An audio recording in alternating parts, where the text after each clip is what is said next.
कैरीचं लोणचं बनवूया। लोणचं बनवण्यासाठी मी इथे रायवळी आंब्याच्या कैऱ्या घेतल्यात।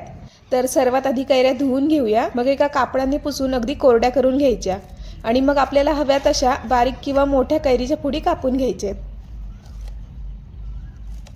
कैऱ्या कापून झाल्यात, आता त्यावर मीठ आणि हळद टाकायची आणि व्यवस्थित मिक्स करून घ्यायचं।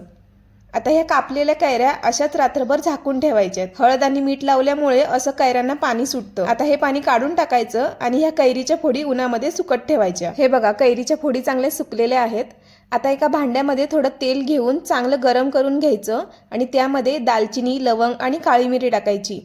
आता हे तेल थंड होण्यासाठी ठेवून द्यायचं। आता मसाला तयार करायचा आहे। त्यासाठी मोहरी, मेथी आणि जिरे भाजून घ्यायचेत। मग मोहरी आणि मेथी थंड झाली की थोडी जाडसर वाटून घ्यायची। आता ह्या कैरीच्या फोडीवर वाटलेली मेथी आणि मोहरी घालायची। त्यानंतर मीठ घालायचं, इथे मी खडे मीठ वापरतेय। मग हळद टाकायची आणि आता चांगलं मिक्स करून घ्यायचं। आता या थोड्या लसूणच्या पाकळ्या घालायच्या। मग नंतर त्यामध्ये जिरे आणि हिंग घालून पुन्हा एकदा चांगलं मिक्स करून घ्यायचं। आता हे थंड झालेलं तेल यामध्ये टाकायचं। थोडंसं तेल तसंच ठेवायचंय शेवटी वापरण्यासाठी। तेल घातल्यावर हा मसाला चांगला मिक्स करून घ्यायचा।